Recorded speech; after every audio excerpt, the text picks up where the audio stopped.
Pada awal abad ke-20, rakyat Hindia Belanda hidup dalam kemiskinan dan penindasan. Pemerintah kolonial Belanda mengeksploitasi sumber daya alam dan tenaga kerja rakyat untuk keuntungan mereka sendiri. Secara umum, Indonesia berada dalam situasi penuh tekanan penjajahan. Namun di tengah kondisi tersebut, muncul semangat nasionalisme dan perlawanan yang menjadi cikal bakal perjuangan kemerdekaan Indonesia. Kami hidup dalam perbudakan dan penindasan. Apalagi, memang itulah tujuan mereka memberi kami hidup. Orang berkulit putih itu telah merenggut seluruh kehidupan kita. Apa yang bisa kami lakukan? Kami hanyalah rakyat biasa. Tapi kami percaya perubahan pasti ada. Dos, tulisanmu kali ini sangat berani. Ini tidak ada apa-apanya, Cipto. Apa gunanya tulisan tanpa tindakan? Rakyat kita terus diperas oleh Belanda. Ya, aku setuju. Kita harus melawan. Kau tahu, kemarin aku telah menghadiri pertemuan Budi Utomo. Mereka memiliki cita-cita yang sama dengan kita, yaitu memajukan bangsa. Ya, aku juga tahu, Cipto. Budi Utomo memang bagus, tapi mereka hanya berfokus pada kaum pribumi saja. Kita butuh persatuan lebih luas. Meskipun Budi Utomo memberikan kontribusi besar dalam persatuan masa itu, Douwes-Dekker, Cipto Mangunkusumo, dan Ki Hajar Dewantara merasa perlu adanya organisasi yang lebih berani dan berorientasi politik. Mereka menginginkan persatuan di seluruh rakyat Hindia Belanda tanpa memandang ras dan keturunan, dalam rangka mencapai kemerdekaan dari cengkeraman kolonialisme. Saudara-saudaraku, kita harus bersatu. Aku mengusulkan kita harus mendirikan partai politik. Aku setuju. Kita harus mendirikan partai politik yang bisa diikuti oleh seluruh orang di Hindia Belanda, mulai dari pribumi, Indo, Tionghoa, dan lainnya. Kita harus bersatu untuk melawan penjajah. Aku juga setuju dan mendukung ide ini. Akan tetapi, apa nama partai politik yang mencerminkan tentang persatuan? Lalu bagaimana dengan Indische Party? Hindia untuk Hindia.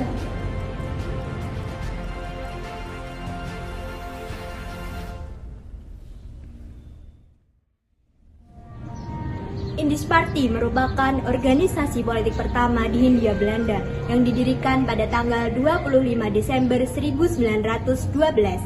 Kelahiran Indische Party menjadi tonggak penting dalam pergerakan nasional karena secara terang-terangan mengusung semangat anti-kolonialisme dan persatuan nasional. Lahirnya Indische Party dilatar belakangi oleh berbagai hal seperti kekecewaan terhadap diskriminasi dan ketimpangan status antara penduduk pribumi, Indo, dan Eropa. Munculnya kesadaran nasional dan semangat anti-kolonialisme di kalangan terpelajar juga menjadi faktor pendorong lahirnya Indische Party. Ketidakpuasan terhadap organisasi The English Bond yang hanya mementingkan kaum Indo dan Eropa semakin memperkuat keinginan untuk mendirikan organisasi baru. Pada intinya, kelahiran Indische Party telah menjadi tonggak penting dalam pergerakan nasional karena secara terang-terangan mengusung semangat anti-kolonialisme dan persatuan nasional. Adapun berdirinya Indische Party tidak terlepas dari peran tiga serangkai, yaitu Douwes-Dekker, Cipto Mangunkusumo, dan Suwardi Suryaningrat.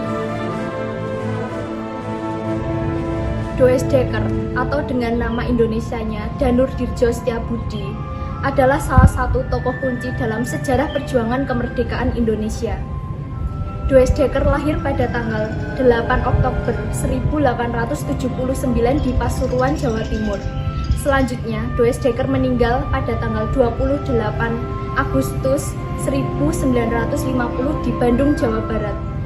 Doesdeker berasal dari keluarga campuran Indonesia-Belanda yang memberikan perspektif unik dalam perjuangannya melawan kolonialisme. Dalam pemikirannya Doesdeker sangat menekankan pentingnya kesadaran nasional dan persatuan di antara berbagai kelompok etnis di Hindia Belanda. Doesdeker percaya bahwa kemerdekaan hanya bisa dicapai melalui persatuan semua golongan.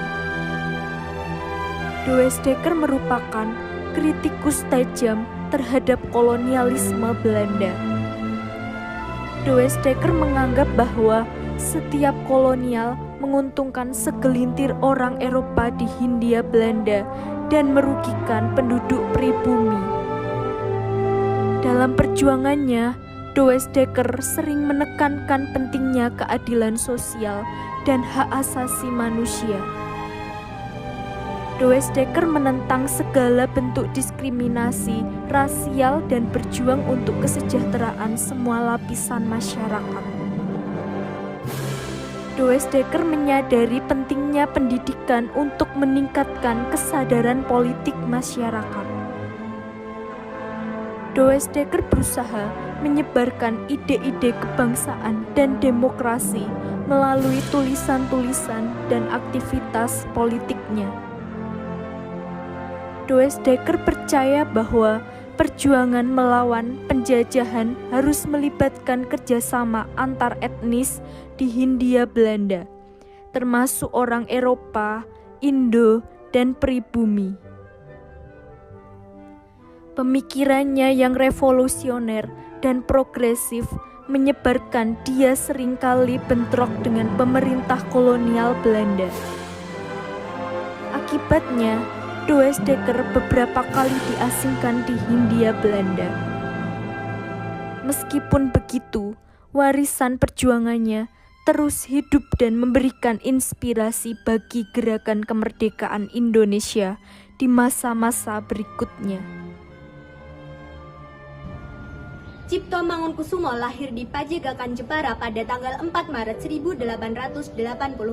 Sejak muda ia telah menunjukkan kecerdasan dan juga semangatnya dalam memperjuangkan kemerdekaan Indonesia. Melalui sekolahnya di Stovia atau Sekolah Tinggi Kedokteran Hindia Belanda, membawa hari-harinya dipenuhi oleh berbagai aktivitas politik. Pada akhirnya hal tersebut akan mengantarkannya sebagai salah satu pendiri dari Indus Party tahun 1912. Cipto Mangunkusumo memiliki pemikiran bahwa persatuan antara kaum pribumi dan Belanda merupakan kemajuan. Cipto akan lebih menekankan pada penggabungan unsur Barat dan Timur untuk menjamin tumbuhnya negara dan rakyat. Cipto juga menjelaskan bahwa persatuan tidak semestinya keberagaman sebagai syarat, akan tetapi saling menghormati setiap pribumi maupun Eropa. Swati Suryaningrat atau lebih dikenal dengan Ki Hajar Dewantara lahir pada 2 Mei 1889. Ia merupakan keturunan dari Keraton Pura Pakualaman, Yogyakarta. Ia juga diberi gelar sebagai Raden Mas, dikarenakan ia asli keturunan dari Ningrat. Ki Hajar Dewantara merupakan putra dari Gusti Pangeran Haryo Suryaningrat dan ibu bernama Raden Ayu Sadiah. Ki Hajar Dewantara juga merupakan cucu dari Sri Pakualaman ketiga. Pada saat itu dikenal sebagai raja yang sangat keras dan menentang pemerintahan Belanda. Ki Hajar Dewantara merupakan keturunan bangsawan yang dimana juga memiliki daerah keturunan ulama.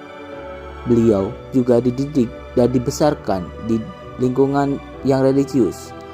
Pada setiap hari Jumat, beliau juga selalu melaksanakan sholat Jumat di masjid bersama ulama. Selain itu, Ki Hajar Dewantara menerima ajaran agama Islam dari Pangeran Suryaningrat. Selain diajarkan agama Islam, Ki Hajar Dewantara juga mendapat pelajaran berupa ajaran lama dari seorang filsafat Hindu. Ajaran tersebut adalah ajaran tentang sastra, gending, dan seni suara. Pada saat menempuh pendidikan, Ki Hajar Dewantara memiliki keuntungan karena beliau merupakan keturunan dari bangsawan. Pendidikan dimulai pada sekolah ELS. Sekolah ini merupakan sekolah dasar untuk anak-anak Eropa, dan pada masa itu tidak semua anak-anak bisa bersekolah. Ki Hajar Dewantara juga sempat bersekolah di Quick School atau sekolah guru yang berada pada Yogyakarta, dan pada akhirnya melanjutkan sekolah ke Stovia atau bisa disebut sekolah dokter. Akan tetapi karena ada masalah pada kesehatan, Ki Hajar Dewantara tidak bisa melanjutkan pendidikannya di Stovia. Narasi tentang tulisan Als ik en Nederlanderwas oleh Suwadi Suryaningrat dan karya-karya tulis lain oleh Douwes Dekker dan Cipto Mangunkusumo menunjukkan bahwa organisasi Indische Partij ini menentang terhadap jalannya kekuasaan pemerintah kolonial Belanda. Sejak awal berdiri Indische Partij bagaikan api yang membakar semangat perlawanan terhadap kolonialisme Belanda. Mereka lantang menyuarakan kritik pedas terhadap kebijakan-kebijakan zalim yang menindas rakyat Hindia Belanda. Salah satu senjata utama Indische Partij adalah tulisan. Melalui surat kabar dan majalah seperti The Express dan Hindra, mereka menerbitkan artikel-artikel tajam yang membakar semangat nasionalisme dan mengungkap kebobrokan sistem kolonial. Tulisan-tulisan ini bagaikan bom waktu yang siap meledakkan rasa ketidakadilan di hati rakyat pada saat itu.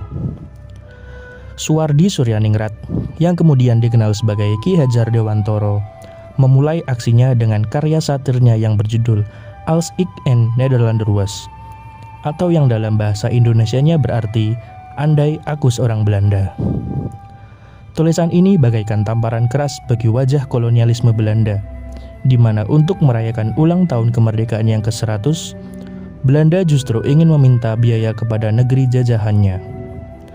Dengan gaya bahasa yang sarkas dan pedas, Suwardi menguliti kebobrokan dan kekejaman sistem kolonial yang menindas rakyat Hindia Belanda.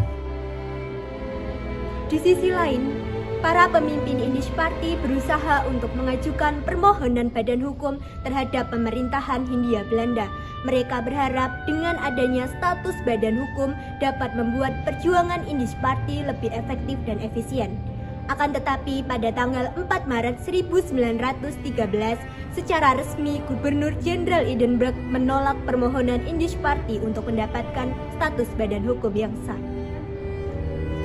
Hal tersebut mengacu pada pasal 111 Regeringsreglement atau Peraturan Pemerintah tahun 1854. Penggunaan pasal itu sendiri cukup membuat pengurus Indische Partij terkejut karena sudah lama pemerintah Hindia Belanda bermaksud meninggalkan pasal tersebut. Penolakan pemerintahan Belanda hanya semakin memperkuat tekad Indische Partij untuk melawan. Mereka terus mengorganisir aksi demonstrasi dan protes, menyebarkan propaganda, dan membangun jaringan dengan berbagai organisasi pergerakan lainnya. Semangat perlawanan mereka semakin membara, tak gentar diterjang badai penindasan. Adapun puncak perlawanan Indische Partij terjadi pada tahun 1913. Dalam Kongres II Indische Partij di Bandung, mereka mengeluarkan resolusi yang mengancam keras sistem kolonialisme Belanda dan menyerukan kemerdekaan Hindia Belanda melalui tulisan-tulisan yang dikeluarkan oleh 3 serangkai. Hal ini membuat geram pemerintah kolonial Belanda pada masa itu. Pada 18 Agustus 1913, Belanda memberikan hukuman kepada Douwes Dekker, Cipto Mangunkusumo, dan Ki Hajar Dewantara. Hukuman yang diberikan berupa pengasingan karena mereka bertiga melakukan pemberontakan. Pada saat itu, Ki Hajar Dewantara diasingkan ke Belanda, Cipto ke Banda, dan Douwes Dekker ke Kupang.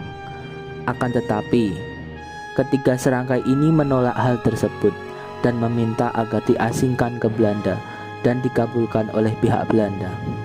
3 serangkai diasingkan ke Belanda menggunakan kapal dan menempuh perjalanan selama 1 bulan. Setibanya di Belanda, mereka langsung mencari persewaan rumah. Akan tetapi, mereka hanya mendapat persewaan apartemen. Apartemen yang mereka pakai juga bukan apartemen yang mewah, melainkan apartemen yang paling atas, bahkan bisa disebut seperti loteng. Beberapa minggu di tanah pengasingan, 3 serangkai ini melakukan sebuah perjalanan, yaitu berkeliling ke daerah untuk memberikan pengaruh terhadap rakyat Belanda tentang bagaimana gambaran kehidupan yang terjadi di Hindia Belanda. Pengaruh tersebut dilakukan dengan ceramah, bahkan pernah diundang oleh Partai Buruh Sosial Demokrat Belanda. Acara tersebut dihadiri oleh ratusan orang yang ingin mendengarkan penjelasan dari pemimpin Indis Party yang bertemakan protes terhadap kolonialisme, terutama tentang keadaan Hindia Belanda. Pertemuan ini bertujuan untuk memberikan pengertian kepada masyarakat Belanda yang ingin mendengarkan bagaimana perjuangan pergerakan nasional yang ada di dalam Hindia Belanda. Berkat keuletan dan kecakapannya dalam menyampaikan propaganda, maka banyak sekali mendapat simpati dari kalangan mahasiswa, bahkan sampai kalangan dosen banyak yang menyukainya. Oleh karena itu, pada saat Douwe Dekker diundang untuk memberikan ceramah tentang kehidupan Hindia Belanda di universitas tempatnya belajar, kesempatan itu digunakan untuk mengundang sahabatnya yaitu Cipto dan Suwardi. Pada tahun 1919 mereka dipulangkan ke Indonesia dan menjalankan kehidupan masing-masing, akan tetapi masih berperan di Indis Party. Perjuangan Indis Party, meskipun singkat, telah mengukir sejarah dengan tinta emas. Lahir dari rahim keprihatinan atas nasib pribumi dan Indonesia di bawah cengkraman kolonialisme. Partai ini bagaikan bara api yang membakar semangat perjuangan. Gagasan Hindia yang digagas oleh Douwe Dekker, Cipto Mangunkusumo, dan Ki Hajar Dewantara bagaikan petir yang menyambar kesadaran rakyat. Mereka mendobrak belenggu diskriminasi ras dan kelas, menyatukan pribumi dan Indo dalam satu barisan perjuangan. Meskipun hanya berumur singkat, Indis Party telah menorehkan jejak gemilang. Mereka berani menentang kolonialisme, menyuarakan kritik pedas melalui surat kabar, dan mempelopori aksi mogok. Pemikiran radikal mereka melampaui zamannya. Di saat organisasi lain masih berkutat pada perjuangan kultural, Indis Party telah mencetuskan visi kemerdekaan. Mereka mendobrak batas etnis dan kelas, mewujudkan persatuan dalam cita-cita bersama. Meskipun didirikan oleh orang Belanda, Indis Party membuktikan bahwa kemerdekaan bukan milik satu golongan, tetapi hak seluruh rakyat Hindia. Semangat mereka menginspirasi generasi penerus, membuka jalan bagi pergerakan nasional yang lebih luas dan militan. Tokoh-tokoh Indis Party bagaikan bintang yang bersinar terang di tengah kegelapan kolonialisme. Douwe Dekker dengan kecerdasan dan keberaniannya, Cipto Mangunkusumo dengan kegigihan dan kepeduliannya, dan Ki Hajar Dewantara yang semangat pendidikannya telah mewariskan api perjuangan yang tak kunjung padam.